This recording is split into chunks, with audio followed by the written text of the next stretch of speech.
Mais ça fait longtemps par ici. Avant de me juger derrière ton écran, laisse-moi t'expliquer. Je peux te donner une explication valable. Ne t'énerve pas. Calm down, bro. Comme vous le savez, je suis au Gabon. Je ne suis pas rentré avec ma ring light qui gloss. Donc ça me démotive déjà. Et aussi, vous savez, ça fait longtemps que je ne suis pas rentré au Gabon. Donc là, je reprends un peu mes repères, les patatis, les patatas. Donc je suis un peu occupé. Hein? Je suis occupé. I don't have the time. Hey, l'anglais. D'ailleurs, même les partiels, c'est bientôt. J'espère que tout l'anglais là va ressortir là-bas. En tout cas, intro.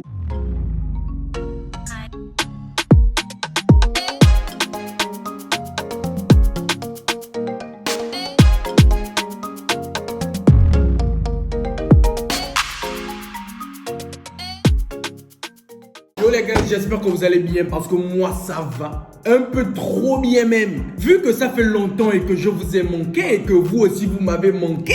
Donc aujourd'hui je vais vous servir votre plat préféré.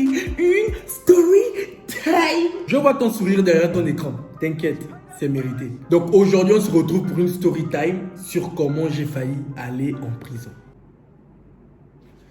J'ai même chaud quand j'ai dit ça quoi. Moi aussi parfois quand je viens vous raconter mes histoires là, il faut pas que j'oublie que demain après-demain je dois travailler. Hein. Même les affaires des prisons je viens déposer sur YouTube. Donc l'affaire date, ça date vraiment genre j'avais peut-être 12 ou 13 ans.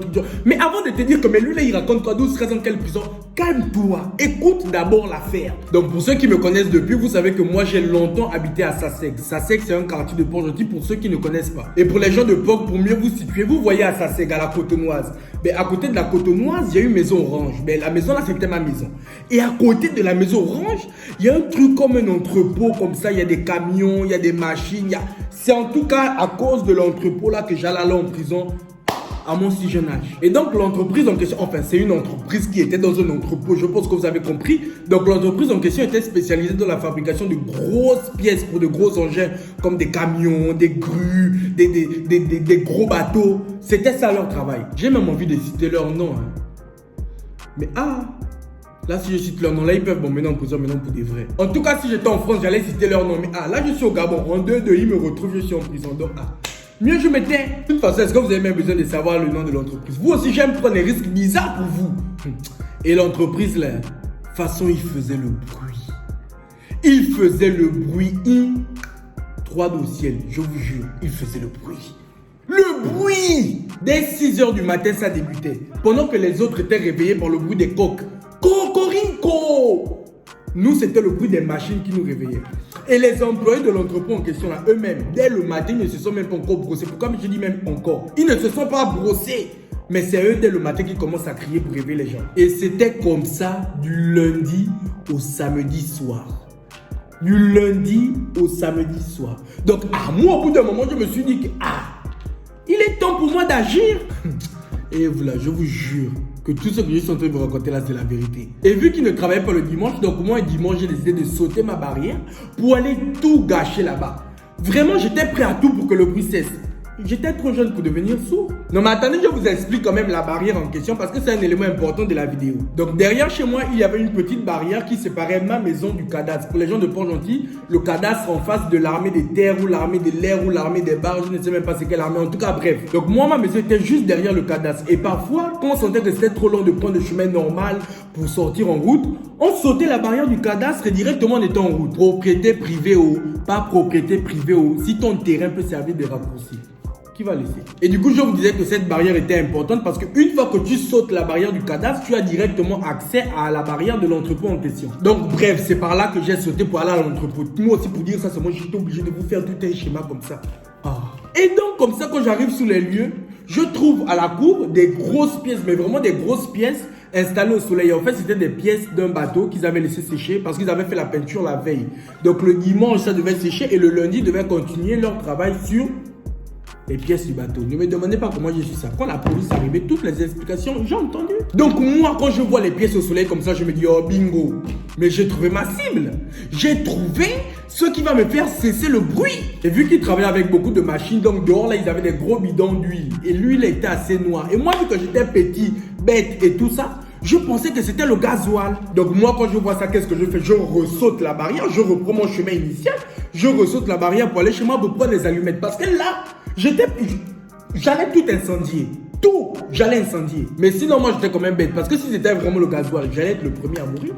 Le premier à prendre feu, avant même les pièces là, c'était moi. Donc moi, quand je reviens avec mes allumettes, je commence à arroser les pièces là avec l'huile en me disant que c'était le gasoil. J'allume les tiges comme ça, je mets rien. Je me dis, ah, peut-être il n'y a pas assez d'huile. Donc je reprends encore le bidon que wouh. J'allume encore, je mets rien. Je me dis non, il y a un problème. J'ai répété l'action jusqu'à ce que ma boîte d'allumettes se termine. Se termine ou se vide. En tout cas, vous avez compris, il n'y avait plus d'allumettes. Et vu que je n'avais plus d'allumettes et que j'avais les mains remplies d'huile, donc j'ai essuyé mes mains sur mon t-shirt et je suis rentré chez moi. Vous savez que quand on est petit, on a pas le souci des habits. C'est pas nous qui l'avons. Donc j'ai fait ça. Je suis parti à la maison. Vous là, si vous pensez que je mens. D'ailleurs, attendez, je vais demander à ma mère. Elle va confirmer. Bon, là, je suis en train de tourner une vidéo YouTube. J'ai juste besoin que tu confirmes quelque chose. Tu te souviens qu'on a... Mais je te filme pas, c'est moi-même. Oh, tu te souviens qu'on habitait à Sasek? J'avais failli brûler l'entrepôt à côté. Tu confirmes que c'est vrai, non? Il y a eu la police après tout ça. Ok, merci, c'est bon. Do you have entendu? Vous avez entendu, non? Je ne peux pas vous raconter les conneries, vous aussi. Quand même. Donc tout ça se passe, il était genre 10h. Donc moi, quand j'ai fini ma tentative d'incendie ratée, je repars chez moi, je vis ma vie comme si de rien n'était. Vous savez que 16h c'est l'heure du goûter. Et moi, tous les 16h, ma mère me donnait 300 pour acheter mon goûter. Donc j'achetais mon tropique et mes biscuits de 200. Tous les 16h. Et comme le chemin le plus court pour aller en route, c'est par le cadastre. Donc quand 16h arrive, qu'est-ce que moi je fais quand on me donne mes 300 du goûter? Je ressaute la barrière du cadastre. Donc je repasse par mon lieu du crime. Quand je saute la barrière comme ça, je vois seulement les gens. La police, le patron de l'entrepôt, beaucoup les blancs. Parce que le patron de l'entrepôt là c'est un blanc. Beaucoup les blancs. Les voitures garées partout. J'ai dit, qu'est-ce qui se passe? Et en fait, ce qui s'est passé, c'est que vous savez que les patrons des entrepôts comme ça, le dimanche après-midi, ils aiment bien venir au boulot, taffer un peu. Donc le patron est venu pour regarder ses dossiers. En arrivant, il trouve ses pièces avec l'huile et les tiges d'allumettes. Donc automatiquement, il a déduit qu'il y a eu une tentative d'incendie. Donc il a appelé la police automatiquement. Et moi, comme je suis pointu, au lieu de passer ma route, j'aurais dû continuer ma route. Au lieu de passer ma route, je m'en vais encore guetter. Je m'en vais guetter, je suis là, je regarde que... il y a quoi ici, hein? Je guette. Et donc, quand je suis en train de guetter comme ça, donc il y a un monsieur qui me voit et qui me dit, ah, bonjour mon petit. Je dis, bonjour tonton. Il me demande, est-ce que tu habites dans les parents? Je dis, oui, j'habite juste à côté. Et donc là, il me demande tranquillement que, ah, mon petit, est-ce que tu as vu quelqu'un ici le matin? Est-ce que tu as vu les gens qui sont venus faire ça? Quand il m'a dit ça, c'est comme s'il me disait clairement que c'est toi, dénonce-toi. J'ai commencé à paniquer. Que tonton, je te jure que c'est pas moi. Je te jure que c'est pas moi. Le matin, quand j'ai passé ici, j'ai vu un homme là. Il était ici, il me ressemblait. Je te jure que c'est pas moi. Ah, vraiment. Vraiment. Ah, j'étais bête. Et pour ceux qui sont attentifs, qu'est-ce que je vous ai dit tout à l'heure? Que quand j'ai fini, j'ai essuyé mes mains sur mon t-shirt. Donc quand il me regarde bien, qu'est-ce qu'il voit sur mon t-shirt? L'huile. Je vous jure que vous là, j'étais foutu, j'étais cuit. Je me voyais déjà en prison avec la combinaison, les menottes. Donc quand il a vu ça, il m'a seulement attrapé ici là. Quand il m'a tiré. Quand il m'a tiré comme un sac de riz. Tonton, c'est pas moi. Il m'a emmené où il y avait tous les messieurs là. Donc ils étaient maintenant tous en train de crier sur moi. Donne le numéro de ta mère. Donne le numéro de tes parents. On va appeler tes parents tout de suite. Mais t'as quel problème?